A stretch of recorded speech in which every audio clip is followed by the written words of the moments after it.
Mas qual é a verdadeira posição da Igreja Católica Romana em relação à política chinesa?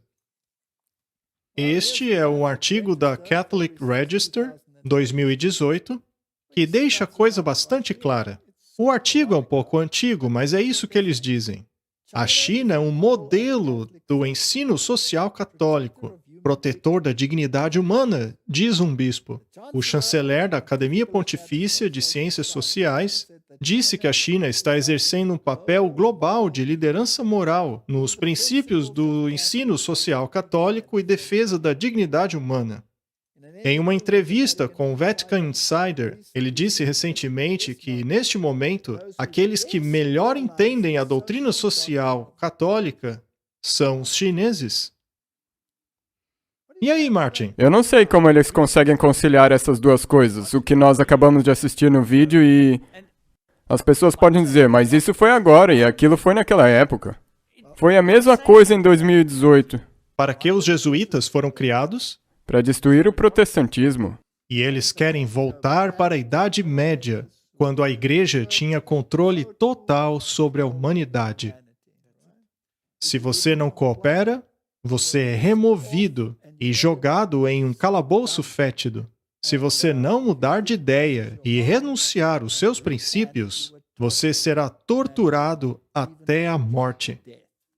E eles utilizavam o Estado para fazer isso em seu lugar, para que pudessem dizer, como se fossem santos, que não foram eles. Acontece que aquilo era de acordo com a lei deles. Agora olhe para os países comunistas, o que você vê? Exatamente a mesma coisa. E é por isso que, se você pegar a doutrina social, o bem comum, a China diz que eles fizeram isso para a própria segurança nacional, para o bem comum deles. E as pessoas precisam concordar com tudo o que eles falam. Quem é que está mexendo os pauzinhos por trás da cortina? Eu acho que nós poderíamos dizer com confiança que isso pode vir a acontecer numa cidade perto de você. Exato. E o que mais ele disse? Sorondo disse ao Vatican Insider que ele visitou recentemente a China, onde disse ter visto que eles, os chineses, buscam o bem comum, subordinando as coisas ao bem geral. O bem comum. É melhor você aceitar, você não tem opinião própria. É absolutamente necessário que você se sujeite ao Pontífice Romano. Não há salvação fora disso. É o que ela disse na Idade Média. Bem, já mostramos artigos aqui em que jesuítas anseiam por aquilo. Eles mal podem esperar por aqueles dias terríveis voltarem. O bispo disse que a República Popular da China tem defendido a dignidade da pessoa humana e, na área da mudança climática, está assumindo um papel de liderança moral que outros abandonaram. Sorondo criticou os Estados Unidos ao dizer que a economia domina a política. O pensamento liberal acabou com o conceito de bem comum. Eles nem sequer querem considerá-lo e afirmam que trata-se de uma ideia vazia, sem nenhum interesse. Por outro lado, a China trabalha para o bem comum. Ou seja, a China é um modelo do ensino social católico. E de onde é que isso emana? Emana dos mestres deste mundo, ou seja, os jesuítas. Eu fico surpreso que os protestantes, até mesmo da nossa denominação, sentem-se orgulhosos ao terem estudado em instituições erigidas por jesuítas, até mesmo a Universidade de Georgetown, considerando-se a história. Como é possível casar a atitude e justiça social dessa instituição, que tem causado tanto derramamento de sangue ao longo dos anos, ao longo dos séculos, na verdade, milênios? Como é possível incorporarmos isso em nossos parâmetros morais hoje? Para nos certificarmos de que as pessoas entenderão para onde isso está arrumando, vamos colocar em poucos slides, para que todos entendam como eles vão conectar o domingo. Aliás, não apenas o domingo, mas a autoridade moral de Deus contra a autoridade moral da Igreja. Artigo do Business Insider, de 18 de março de 2022. A Agência Mundial sugere diminuir o limite de velocidade em 10 km por hora e domingos sem carros para economizar petróleo. Trabalhar de casa até 3 dias por semana, quando possível, e domingos sem carro são as 3 maiores ideias da IEA. Então, veja só, Martin. É interessante que estas sejam as 3 maiores ideias deles. Domingos sem carros. Esta medida pode reduzir a curto prazo 380 barris de petróleo por dia, caso seja implementada em grandes cidades todos os domingos. A quantidade cai para 95 se as cidades instituíssem essa medida apenas uma vez por mês. Os domingos sem carro foram introduzidos em países como na Suíça, Holanda e Alemanha Ocidental durante a crise de petróleo de 1973. Domingos sem carro incentivam a caminhada e o ciclismo, que podem ter efeito positivo ao longo da semana. É assim que eles estão introduzindo o tema pela porta dos fundos. E quando eu leio que eles disseram que fizeram isso em 1973 com a crise do petróleo, eu tenho a impressão de que eles testaram para ver se ia funcionar e agora eles vão começar a implementar isso. Numa escala mundial. Mas vamos ter certeza se é isso mesmo. O Papa disse o seguinte em 2013. Papa Francisco tem algumas palavras a dizer a respeito do descanso. Ao responder à questão, precisamos redescobrir o significado do descanso? Papa Francisco responde, junto à cultura do trabalho, precisa haver a cultura do descanso e gratificação. Colocando em outras palavras, pessoas que trabalham precisam ter tempo para relaxar, para estar com suas famílias, curtirem, lerem, ouvirem música, brincarem. Mas isso tem sido destruído, em grande parte, pela eliminação do descanso do sábado. Mais e mais as pessoas trabalham aos domingos como consequência da competitividade imposta por uma sociedade consumidora. Em tais casos, conclui ele, o trabalho desumaniza as pessoas. Você percebeu que ele chamou domingo de sábado? Todos já sabem que esta é a teologia católica. A ideia de um católico exaltar o sábado parece diferente dentro do contexto americano. Nos Estados Unidos, os católicos nunca foram grandes proponentes do sabatarianismo, observando o domingo como um dia especial, ou de adoração ou descanso. Essa é uma prática protestante.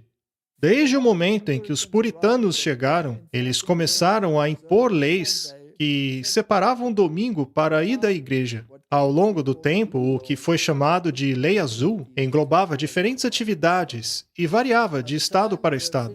Com o passar do tempo, a justificativa oficial para as leis mudou, mas ainda eram protestantes que as impunham. Que interessante, Martin. O protestantismo tem sido confrontado com a questão do sábado desde o início. Karlstadt introduziu essa ideia desde o tempo de Lutero e houve grande consternação. Muitos protestantes entraram em conflito por causa desta questão. E até mesmo hoje você tem grupos dentro da Igreja Batista que guardam o sétimo dia. Não é apenas a Igreja Adventista do sétimo dia. Mas, como você sabe, a Igreja Católica instituiu a lei que torna o domingo o dia de descanso. O protestantismo acabou incorporando essa lei católica em seu credo. No Concílio de Trento, eles tiveram a oportunidade de adotarem a posição de sola escritura e assim voltarem para o sábado original, mas eles não fizeram isso. Então, os protestantes tornaram esse domingo sabático como seus. Mas isto é coisa do Papa. Sim. E o arcebispo de Reggio disse claramente a eles de que a norma protestante sola escritura é falsa, uma vez que eles adotaram domingo. Isto é um fato claro na história protestante. E em Apocalipse 13, a Bíblia nos diz que será a besta saída da terra, ou seja, a América protestante, que implementará a marca da besta, ou seja, o decreto dominical. E este decreto se tornará universal. E não está se tornando um assunto universal? Sim. Muito embora até a história te mostra, como esse artigo mencionou, que sempre foram os protestantes que desejaram ter isso integrado nas leis. Ou seja, eles estão seguindo as ordens da besta. A Bíblia diz que a segunda besta faria tal coisa diante da primeira besta, que é o catolicismo romano. Ela é, portanto, muito esperta. Ela fica ali nos bastidores. E não dá a impressão de que seja ela impondo isto, mas aqui ele está abertamente advogando tal coisa. E quem vai cumprir a sua ordem? Os protestantes. É mesmo. Cerca de 250 bispos encontraram-se em Roma para uma conferência sobre um movimento chamado de Nova Evangelização, que foca em redespertar a fé naqueles que já foram batizados. Uma de suas conclusões foi a de que, apesar de haver uma tensão entre o domingo cristão e o domingo secular, o domingo precisa ser recuperado, de acordo com a Dies Domini de João Paulo. O João Paulo escreveu a encíclica Dies Domini. Nela, ele disse claramente que o Estado precisa impor a legislação dominical. E agora nós vimos a China. Se eles são modelo para essa doutrina social católica, eles dizem que seria bem usar esse tipo de força. Pode ser que eles não utilizem o aspecto religioso. Não. Mas então usarão o aspecto da mudança climática. Exatamente, o domingo secular vai ser caracterizado como questão de mudança climática. Correto. E aí terão recebido a marca da sua mão. É mesmo? Martin, vamos ser sinceros aqui. Por acaso Roma mudou?